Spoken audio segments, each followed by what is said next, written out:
வணக்கம். நான் டாக்டர் உமாதேவி பேசுகிறேன். இன்றைக்கி ஈஸியான லஞ்ச், வெயிட் லாஸ் லஞ்ச் பார்க்க போகிறோங்க.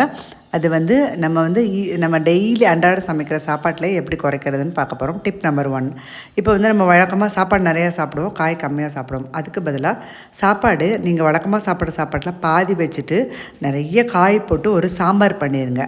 அந்த காயும் சாம்பாரும் நிறைய வச்சுட்டு சாப்பாடு பாதியாக வச்சுட்டு அதை கொஞ்சம் கொஞ்சமாக நல்ல உமிழ்நீரோடு கலந்து மென்று சாப்பிட்டுக்கோங்க. இப்படி சாப்பிடும்போது என்ன ஆகுனா, நிறைய காய் சாப்பிட்றோன்னா நிறைய நம்ம சத்துக்கள் கிடைக்கும், கார்போஹைட்ரேட் கம்மியாக இருக்கும். இன்னொரு டிப் சொல்கிறேங்க. இப்போ நம்ம சாப்பாடு வேணாம், நான் சப்பாத்தி சாப்பிட்டுக்கிறேன்னா சப்பாத்தி சின்னதாக 2 போட்டுக்கோங்க. அது கூட ஒரு காய் நிறையா, ஒரு கப் நிறையா வச்சுக்கோங்க. ஒரு கீரை வச்சுக்கோங்க. இன்னொரு பொரியல் வச்சுக்கோங்க. அது கூட ஒரு எக்கு வச்சுக்கோங்க.